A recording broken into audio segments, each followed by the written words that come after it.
How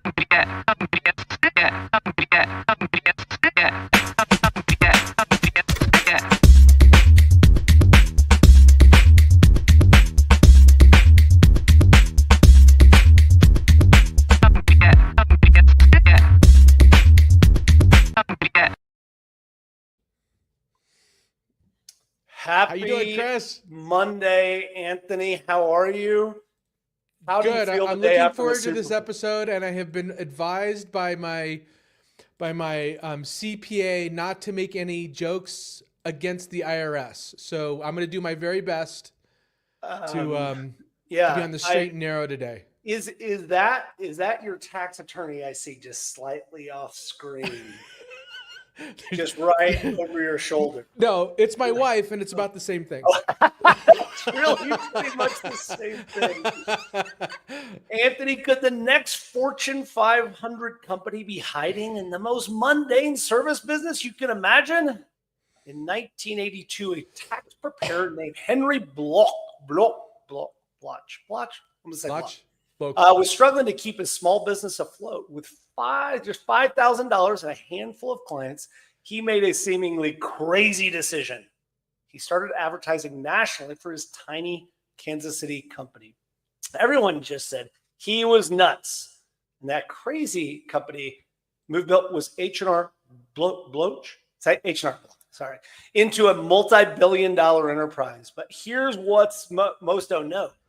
John Hewitt would later use this name, Think Bigger Than You Are. So today, Anthony, on How to Founder, we're talking about creating a path to enterprise. I am Chris Franks. With me is my somewhat cantankerous, angry, grumpy, sometimes apathetic co-host Anthony Franco. And today we have Mr. John Hewitt joining us. He is not just another successful entrepreneur. He's founder, whisperer, who's turned the world of tax preparation into not one, but two empires. After building Jackson Hewitt into a household name, he didn't rest on his laurels.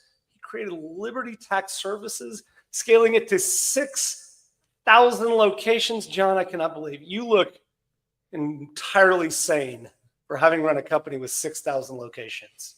That would probably make me give me someone. Like he is now. Yeah, exactly. This is how I normally, after my economics homework. Locations before selling it for nearly $500 million. Now he's on a mission to help other entrepreneurs build their empires. John, welcome. Thank you for joining us. Appreciate it. We're just going to go ahead and apologize. I'm going to apologize for Anthony in advance because, he'll say something, John. I appreciate that. Thanks for having me. It's great. All right. So let's just talk about this first. So what do I, as a founder, what do I need to be thinking about? Why does building a scalable business matter? In this world where we talk about whether or not lifestyle businesses are good businesses, why do you think building a business that can actually scale is important for me as a founder to consider? Well, first of all, it's not for everyone. So let's narrow it down to who should build a scalable business, right? Two-thirds of the people in the United States want to be self-employed. But I've learned, I brought into my different franchise organizations, I brought in over 5,500 entrepreneurs, and about 20% of them weren't good at being even self-employed, even having one location, let alone scaling. So I've determined only about a third of the population, or a quarter, can even be self-employed. And then the percentage of them that can build a huge organization is so small. I mean, I found one of my companies is $1 billion company. In the history of the United States, there's less than 9,000 people that have founded $1 billion company. And out of the $1 billion people, or of people that have lived in the United States in the last 300 years, only 9,000 have founded $1 billion company. And only 1 million have founded $100 million company. So scaling is not for everyone. So you don't have to scale. And just like I've learned in my 56 years of business, there is no CEO school in the United States. The school that I've been in, and I've been competing with H&R Block for 43 years, and I built a $1 billion company, a $500 million company, two of the top 100 largest retail chains in the country. But there was no one to teach me except for the School of Hard Knocks. And so I'm currently enrolled in that school, John. and now, Chris, you have me, because I tell my people, I didn't have me to help me. You got me to help you. I can answer your questions and give you guidance. Thank you. I appreciate that. I'm going to start with my wife. How do I do All right. So I think I want to hit the first thing that you said first, because it's a really wildly important point. It's not one that we talk about much, which is almost everybody, if you talk to every middle manager or individual contributor at a big company, has this like secret dream in the back of their head. Like, oh, I'm just going to go out and forge my own way in the world, start my own thing. But to your point, sometimes you do that and you don't really want to do that. I actually did that, Anthony, and then they wouldn't let me back in to corporate America. I wanted to get back in. They just didn't do it. So my question to you is that in your experience, having had all these people with tremendous number of people that have tried to do this franchise thing, what are the attributes of people that can, not even scaling yet, but just can take that leap and be successful as a self-employed human? When we look for potential candidates to join our franchise systems, to become franchisees, that's the first thing we look for is this person meant to be self-employed? And the obvious answer would be, it'd be a clear yes if they've already done it before. If they've been self-employed and are just switching companies or industries. So that's obvious. Secondly, does self-employment run in the family? We ask that question because if it doesn't run in the family, then you have no example of the difficulties that you're going to face. And then did they ever do anything? If it doesn't run in the family and they've never done it before, now it's slim pickings. And we look for things like, as a child, did they mow lawns? Did they have a paper route? Did they sell magazines? Did they sell Christmas cards? Did they have some type of self-employment, even as a child, where they were raising money? Were they driven, unlike their friends, to go, instead of their friends going and working at a fast food restaurant, they went and did something independent? And so if you say no to all that, the chances aren't very good that you're meant to be self-employed. And so, and what happens is, we've seen is that you don't have the risk-taking tolerance, because God doesn't put anyone here to skate through. You are going to face adversity. And Murphy's Law is whatever can go wrong will go wrong at the worst possible time. So you're going to face adversity, sometimes extreme adversity. You're going to get knocked down. And so you have to have perseverance. You have to have risk-taking. Then you have to be driven. There's no one telling you got to be there at 9 o'clock on Monday morning.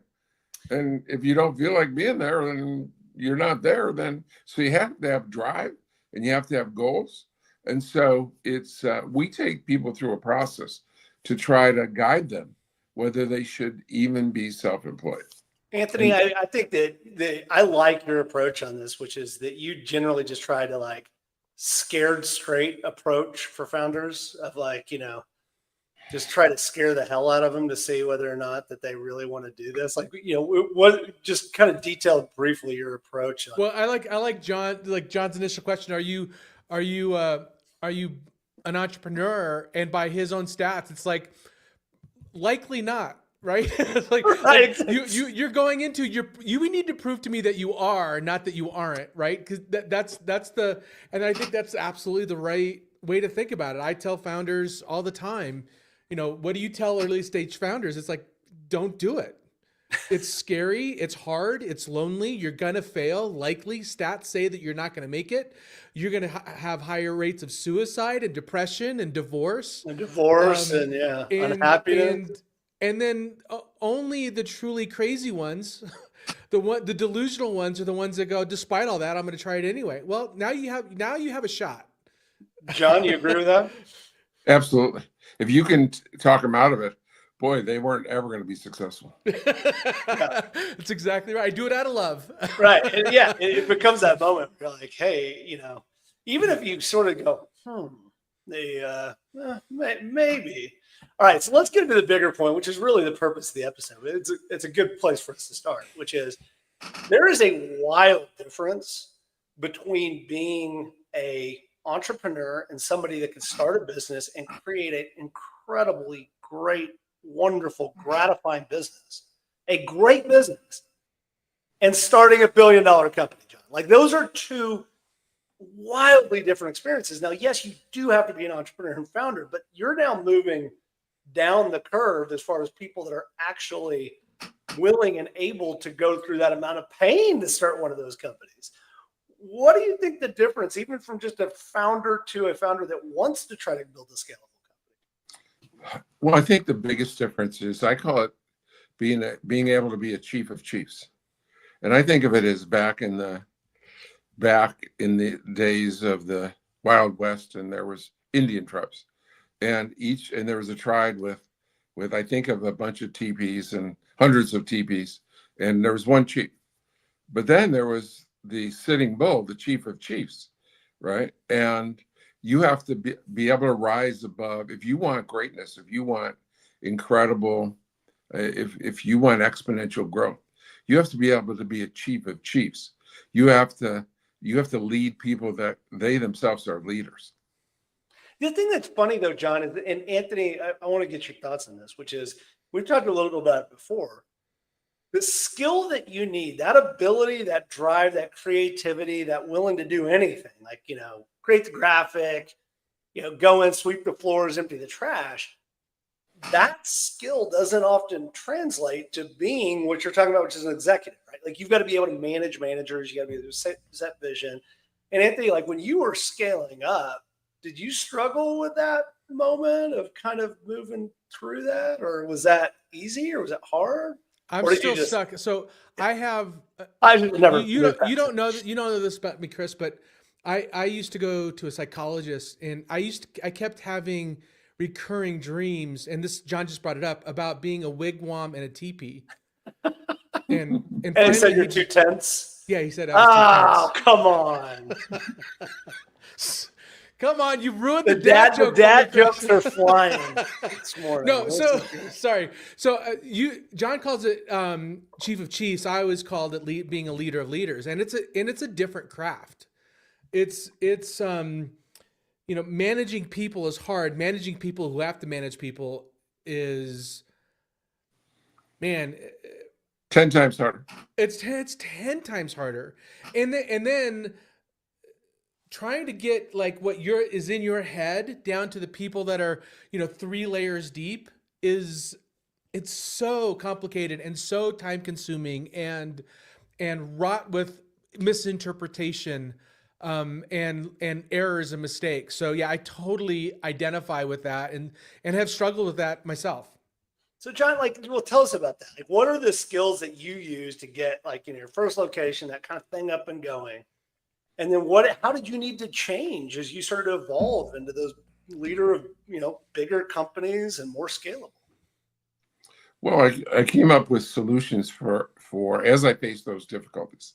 And Anthony's right that as you have multi-levels of management, the lessons never get down to the next level.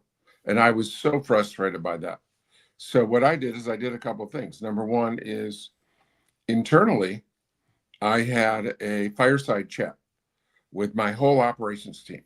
So when we had 500 employees, about 150 were in operations. And every Tuesday at 9:00, I had an hour where I just sat with all of the people in operations. They were either on the phone or in the room. Typically, there'd be about 70 or 80 in the room, and the rest would be on the phone. And I made sure that my message got to the lowest level that dealt with the customer. And then, so that's what I did on internally but we were a franchise organization, and I had 6,000 offices. And how do you get it across the entire United States and Canada to 6,000 locations and 2,000 franchisees with 6,000 locations? And so I said, it's never going to they're going to either not understand me, misinterpret me, or be biased and not say what I said. And therefore, I had over 50 calls during the tax season, one every other day, that John Hewitt was on spreading the message. Now, it was short calls, all 15 minutes or less, but you heard it from me, and I listened. No one else could correct me. So even someone in Timbuktu, in the northern, in the Yukon, in Canada, where we had offices, they would understand what John Hewitt believed and the message and the way to treat customers.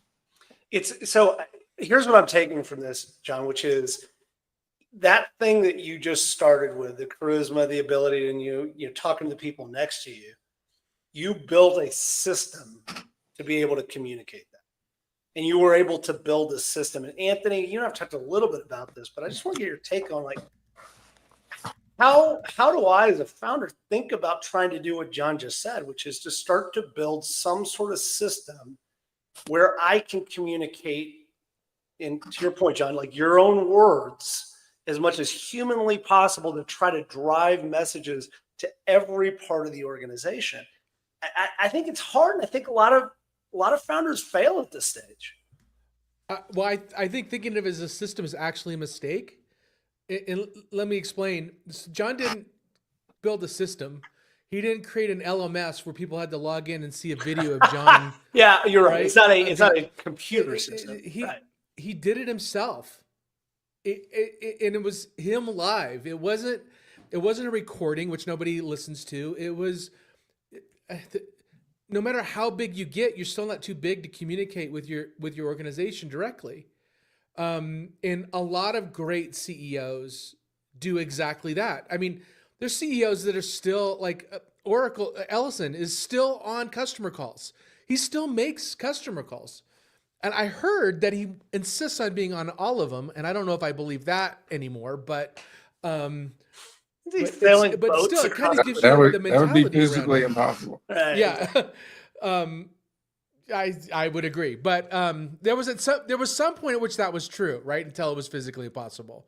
So I don't. There's this one thing about communication. When you try to automate communication like that, it becomes highly ineffective very quickly. I don't think Anthony actually understands the definition of a system, John, but that's okay. Let me get Chris. Let me defend you and get him in the middle between you. I appreciate that. So I'll give you one of the top 10 things to grow exponentially is to be systemic. And so I'll give you an example of a system that spreads my vision. And I was sitting in church 35 years ago, and the minister said, every one of us sins every day. And I said, wow, I get I do. He's saying that he does. And it didn't occur to me till several months later that, wow, if you're going to violate God's system, every person, then who's going to follow the Jackson Hewitt system? No one, right? So you're going to violate the Jackson Hewitt system. So we invented a system where we had pads, and on each and every one had a pad of all the principles, the 10 principles, where you'd tear off sheet. You'd have the name of a person, blank, and you'd write, if someone adhered to the system, you would give them a positive, we call them mission moments, and you would give them a positive experience for adhering to the principles of the company and being exceptional. And if they violated the principles, then you would send them a negative one. So we had created a system to help enforce principle, knowing that just like no one listens to God 100%, no one's going to listen to John Hewitt 100%. And our principles are what we're judged by the world by. And so we have to live up to our principles. And so we created a system to help enforce our principles. That's funny. We have the same thing here on our podcast, John. And Anthony just sends me a note every time I do something. I'm still waiting for the positive one. Still waiting for the. So one of these days, maybe one of the positive. I'm waiting for a positive comment about you, Chris. I haven't seen one of those either. You're waiting for one to pop into your head. Yeah. John, the question that I want to ask about principle, because I think when you're starting to talk about those values, and the notion that I've heard so much of the time is that when you start to scale up, understanding and identifying those values, understanding those principles, and saying these are what we believe in, because they become the framework of which you are able to communicate and grow that message. Peter Drucker famously said, culture, I think it's Peter Drucker, said that culture will eat strategy for lunch. So, but I want to talk a little bit about hiring, because this is the piece where I know it's so hard. You've now established our core values. We know what we stand for. And the conventional wisdom says is that you hire and fire by those core values. But really, also, Steve Jobs said, A players will hire B players will hire C players, and that's how a company. How did you think about making sure you recruited the best talent that were able to go execute on this big vision? Well, I think I studied this and thought about it for a long time. Why are the executives, the top leaders of Walmart, different than the top leaders of Kmart? One company's soaring, top Fortune 50 company, largest employer in the world. One's married Sears to go down the toilet together. Right. What are the differences in those executives? Are they smarter? Are they more experienced? Are they more educated? And I said, no, you can hire the smartest, most experienced, most educated. So I said, what's the difference? And the difference is culture, which is by attitude. And Tom Watson Sr., one of the founders, first leaders of IBM, said, give me 100 great engineers or 100 people with great attitude. And I'll take the people with great attitude, because you can train engineering, but you can't train attitude. So our first goal in hiring always is, do you fit in our culture? Do you have the right attitude? And we will train you in every job. There's no job you leave school and can step into without more training. My theory of education is you learn how to learn. But it starts with great attitude. I've made the mistake one of the biggest mistakes, top 10 in my career, is trying to change people's attitude. Never worked once. I can see, Chris, you haven't been able to change Anthony's. No, I've tried. For the love of God, I've tried. I'm getting it from both directions now. I didn't say anything was wrong with it, Anthony. Fair enough. It's a really interesting point. And so the next obvious question then is, I can show up in an interview and I can pretend. And I could put on a best act, and I can, how'd you read through that? And then if I did slip through the cracks and you find out that I'm, cantankerous, we've been using that word a lot. It's a good word. How do you make sure that I don't kind of pollute the culture that you built? Well, first of all, I never tell anyone what I'm looking for. People say, who are you looking for? And I would never tell them that, I'm looking for someone with a great attitude. So although everyone kind of innately wants to show that they're charming, and so you give them scenarios and say, what would you do in this situation? And I ask them, one of the things I ask, for example, is, and I hate this, there are some restaurants, and only a few, because I don't frequent them very often, but I go to the restaurant and they say, and I'm traveling around the country, so sometimes I run into it on accident. But I go to the restaurant and there's 5 people coming from 5 different companies, and how are all your people here? And they say, and I say, no, I'm the only one here. And they say, well, you can't be seated. And so it's either you got to wait until everyone's there, or you got to wait. And sometimes it's now, lately, it's till more than half of the party is there. And and I ask them, why do restaurants do that? And how do you feel about that? And then I get a sense because that's a rule. And I define that principles trump policies and rules. And so if you want a happy customer that you're exceeding his expectations, you don't tell him he can just go stand over there and wait. That's not going to be a happy customer. And so but that's the rule. And just by working in that environment, I don't know, do either of you know why they even have that rule? No idea. It does. It pisses everybody off. So I make up things that I like a Seinfeld situation. I make up things that I've run into that seem to violate my principles. And I ask them, how do they feel about it? And then I learn from them whether they share my values of how I feel. I don't tell them that it aggravates me. I say, why do restaurants do that? And how do you feel about that? And they don't know yet how I feel about it. Right. You keep good poker face. I think in what I really like the conversation, because one of the things that as a founder, I don't like rules. I don't like those things, but yet people around you was like, well, we got to have rules about this stuff. Because if you don't have rules about this stuff, then, there's going to be these edge cases, and famously, the people studies love around, the losers love their rules. They love their policies. They just love them. Yeah. But principles are harder, Anthony. It's harder to say, hey, look, within reason, I want you to do whatever smart to take care of the customer. It's harder than saying, hey, if half the party's not here, you can't see them. You're going to take up a valuable real estate that somebody else is probably not going to be taking up either. Restaurant's empty, man. Why can't I just go sit and wait? Why do I have to sit in here versus the table? And then you do what I do, which is I lied. Yeah, we're all here. We're all here. They're all parking. We're here. All parking. Yeah. I've done that before, and I feel guilty. Yes, you do. So do I. If the restaurant's busy, if it's packed, they don't do that. But if it's empty, I'm like, yeah, we're all here. They're all parking. So I feel like that, you've gotten a couple, and I know we could probably, go on for 2 hours about some of the things that you did, but I want to kind of flip this on you, John. You've been able to do this really successfully. What have you seen? How do people screw it up?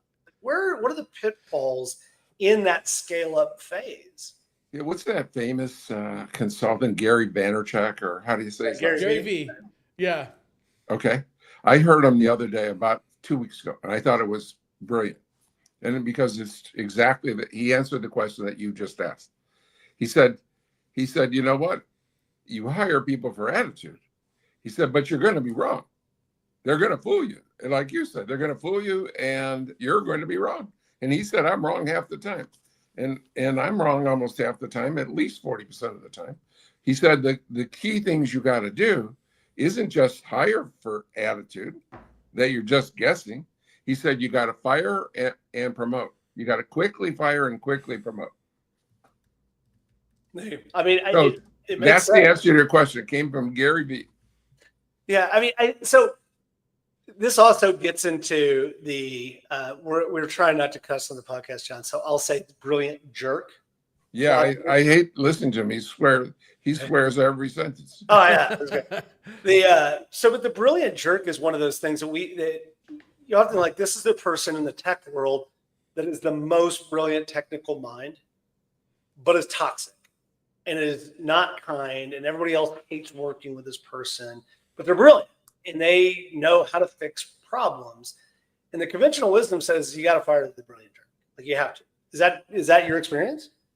Exactly. It's so tough when you get a high performer that is toxic. It's just so tough. But if you keep them, they run everyone off and discourage everyone else and depress everyone off. And that's such a shame. I want to ask about just one other piece here, which is because this is the thing that I tend to get allergic to, which is middle management. Like, so if you're going to build a scalable company, you have to have middle managers, right? Like you have to have managers and managers. There's going to be this thing that exists, but I'm allergic to even the concept of middle management. Like it just politics, purposefully creating bureaucracy, bureaucracy and all that sort of stuff. How did you approach that philosophically about how to make sure you didn't have this weird layer between you and the people that talk to customers? That's it's tough. You have to do a few things. You have to provide a vehicle for them to go to a higher level, to be promoted. You have to treat them with incredible respect and listen to them. You have to give them the ability to make mistakes and to independence to make mistakes. And one of my CFO, my chief marketing officers, been with me since 1988, 37 years. And when she was early in her development, first couple, second, third, or fourth evaluation, end of the year evaluation of her performance, I always end asking, "What can I do to make your job easier?" She said, I think sometimes you know the answer and you let me struggle and don't tell me." I said, "Well, if I told you everything, then you wouldn't be useful. I need you to learn. And if we both think alike, one of us is useless, and that's going to be you. So you need to let them make mistakes. You need to be a servant leader. And so at every year, we set a budget, we set a goals, and then I stand back and I'm here to help you. You've got to communicate with me every step of the way, because we're not going to wait till 12 months from now to see if you met your goal. But we're going to communicate all the time. But those things, servant leadership, listening, ability to make mistakes, independence, create a autonomy that is conducive to having great middle management. I want to go down one more tact here, and then we'll do speed round and kind of wrap up. But how for you as the CEO, you just kind of mentioned that you would sit back. The problem is that nobody, to your point earlier, there is no CEO school, and you can do anything. Like, you can be in the weeds as much as you want to be in the weeds. Like, you're the boss, right? You can go and spend time in finance or sales or whatever else that you want to be in. How did you define your job, and how did that change over time? Where did you spend your time, and what did you find that worked and what didn't? My oldest daughter is incredibly talented, and when I was doing her evaluation one time, she said, about 30 years ago, she said, "You give us too much freedom and responsibility." And I laughed out loud. I said, "Patty, you don't understand. You're like incredibly talented, incredibly independent, and you function on your own. So I don't need to give you guidance." But when you have about 8 or 10 people reporting to you, typically you're going to have your 80-20 rule, right? And you're going to have your 20% losers. And so I find myself spending time with the people that need my help, right? And I let the great leaders run with it, and I almost spend no time with them, because I know I can trust them. They meet their goals, they're exceeding expectations. And so you're always going to have your laggards that need you to spend more time with. So it's case by case, depending where you are in your career with who's leading each department. And if they don't make it, then you replace them. And when you're growing exponentially, you're going to replace virtually everyone throughout, as you grow from zero revenue to $1 billion of revenue. I mean, Anthony, I always liked how you say you manage tactily, which is just kind of, feel your way through it. But I think what John's saying is kind of true. It's like the virtual, or in some cases, real life management by walking around. Was that your experience? And Absolutely. I'm a very hands-on CEO. I know my people. I'm available 365, 24/7. And as long as I'm hooked up, as long as I'm awake and working, thinking, and I do, I spend most CEOs don't, but I spend a good third of my time thinking and envisioning and planning.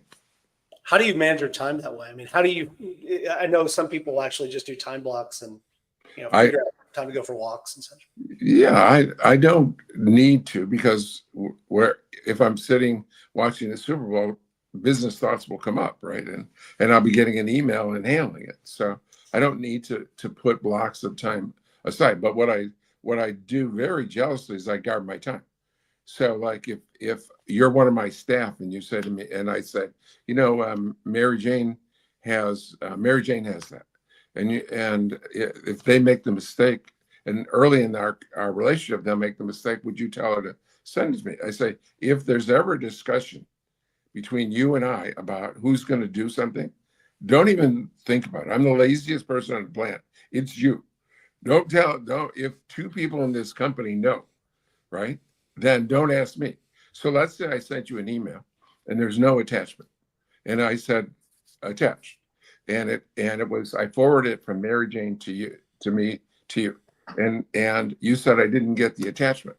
Well, I'm going to ignore you because you know that Mary Jane has it and I have it. So you're giving me work. I do not accept work from you. Yeah. You got to go to Mary. You got to go. Right. You got to go to Mary Jane to get it. So and you may send me 100 word email, and you're likely to get a Y or an N, not even a yes or a no. I am very, very jealous of my time. Anthony, I feel like I struggle with that because I just want to be helpful. I mean, were you, when you were, on your run up, were you being pretty guarded with your time? Yeah, of course. Absolutely. It's a balance though, because John said something really interesting, is that if you're a servant leader, you're there to serve your employees, you're there to help them grow. At the same time, it's almost like you have to keep your time available for the people that really need it, not for the people that are not going to go that extra step to not need you to answer a question. So it's not just being jealous of your time for yourself, it's being jealous for your time for everybody else that needs some of it.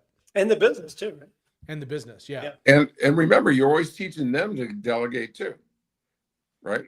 I'm always teaching. So they need to learn. Delegation is one of the biggest diseases in management, lack of delegation.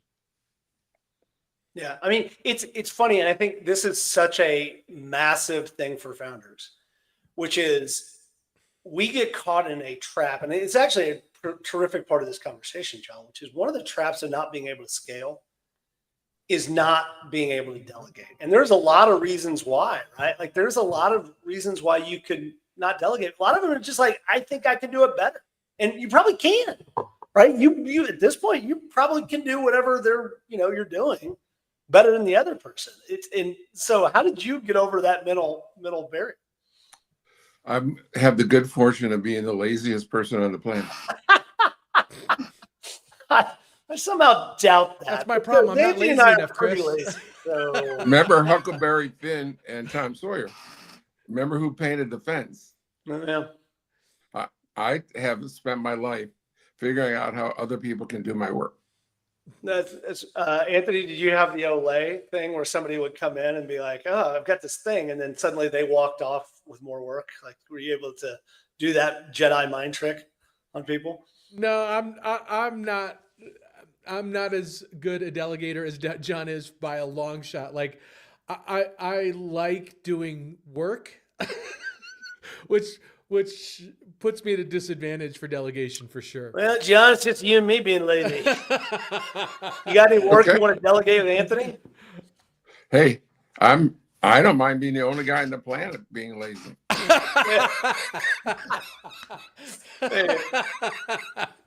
That's awesome.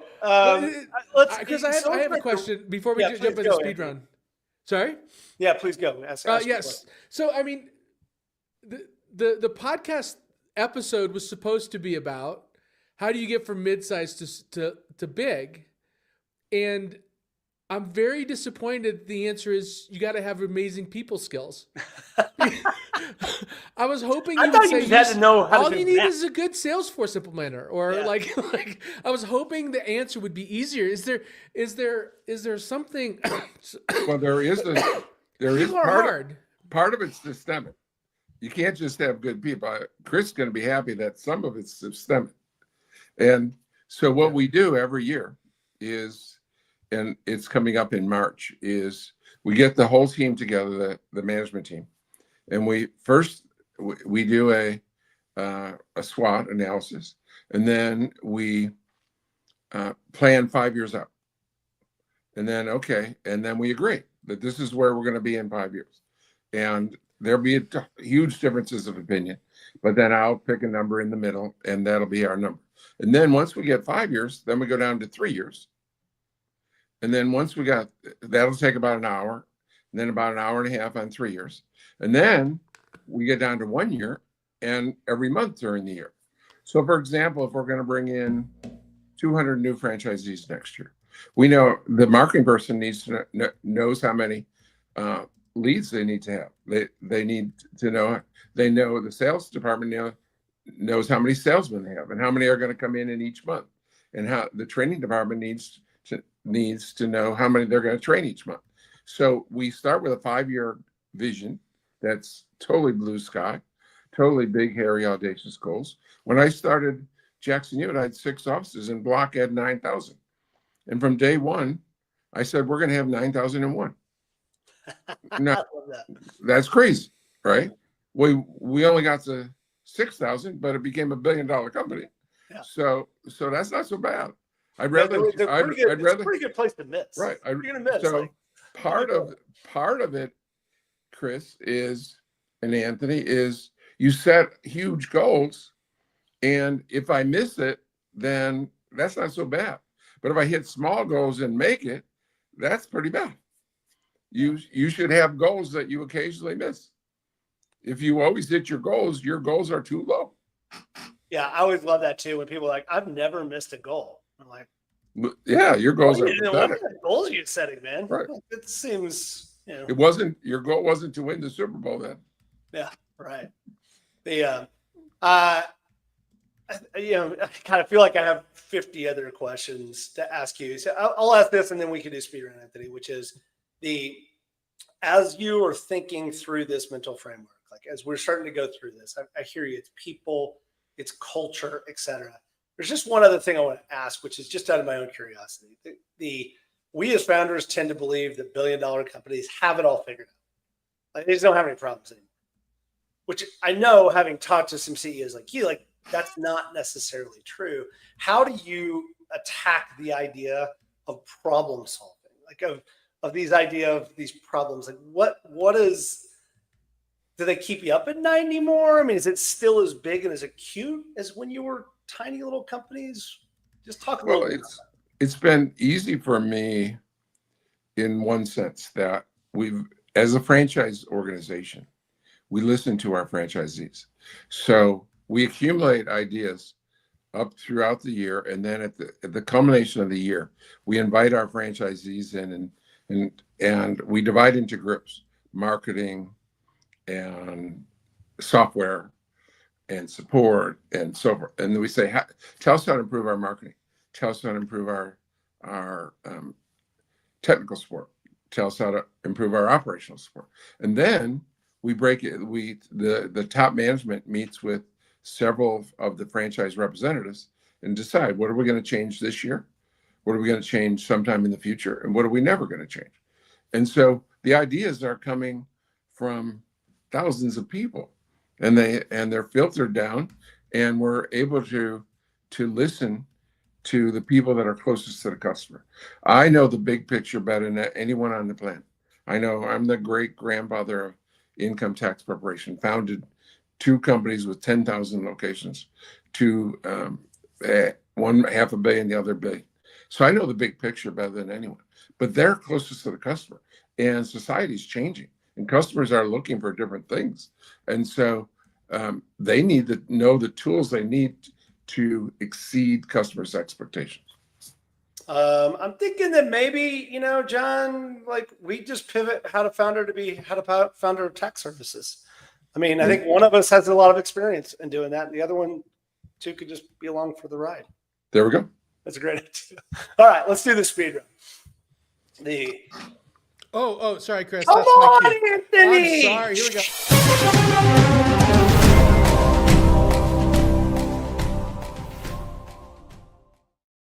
He's I was busy taking notes. One job, John. One job. That was my cue. You can bring them to water. Yeah. All right. So I'm just going to ask a couple questions. Give me your first take on it. If it's a dumb question, tell me whatever. But I want to start with experienced executives. Do you hire from outside or do you grow them from within? Mixture. Centralized control, or do you try to distribute control and management to the physical locations? Centralized.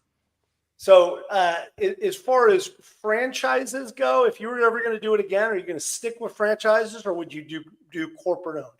I love franchises. People pay me to work for me. Great people like yourselves pay me to work for me. Controlled growth or just scale and blitz scale, like Reid Hoffman says? Exponential growth is always chaotic. Got it. And last question, systems first or just go out and sell like hell? Well, you have to have a system before you can grow. That's a good point. Anthony, with your system hate.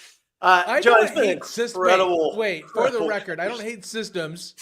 I'm just saying you can't systematize your connection to the company. That's all I was saying. Fair enough. All right, Anthony, what did you learn? What's our takeaways from the episode?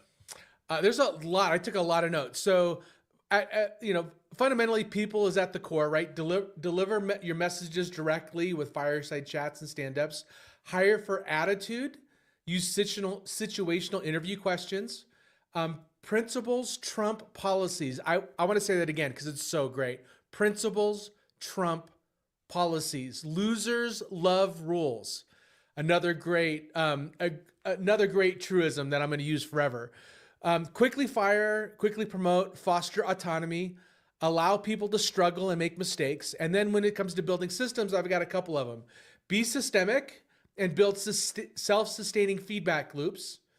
Plan 5, 3, 1 years out in that order and force that downward. So do it at a leadership level and then make sure each department does the same to map up to your goal, to your plan.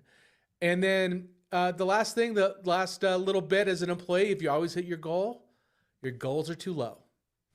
Some great. I like that. Also, I'm just going to take away. That could be a book. It could be the whole thing could be a book. Right. I like the idea of like, well, I'm just going to be lazy because the founder of $2 billion companies told me to be lazy. So I encourage that. It's a great life, I'll assure you. A couple of deep dives. Scaling Up by Vern Harnish.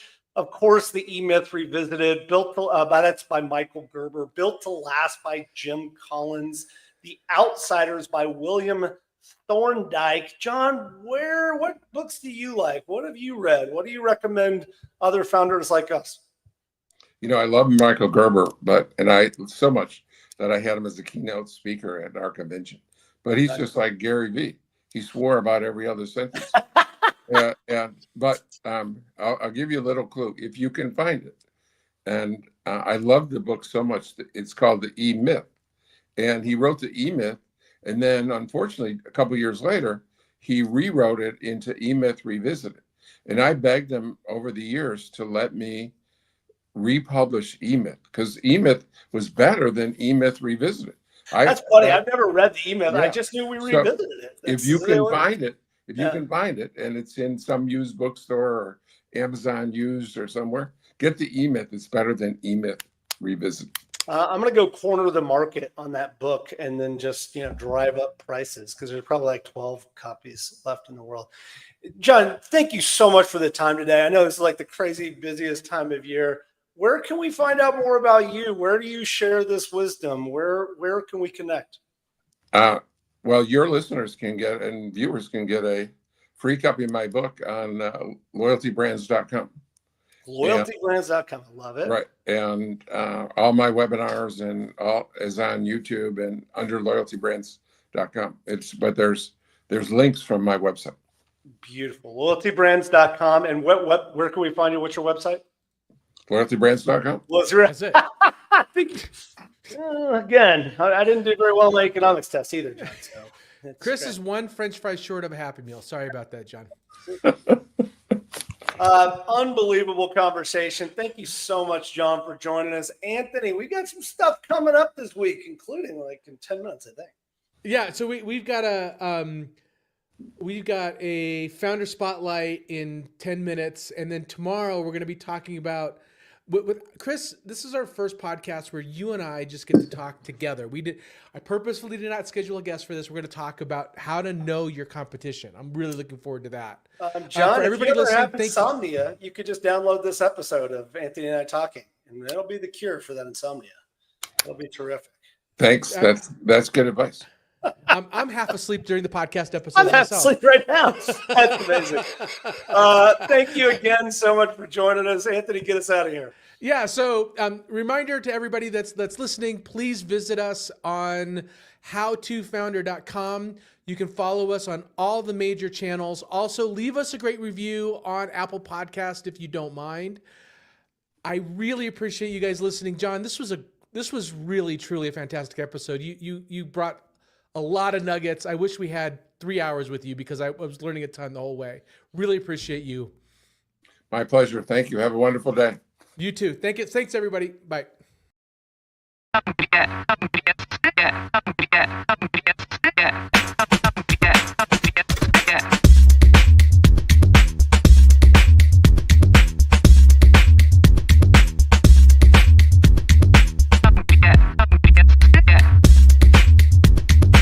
Yeah.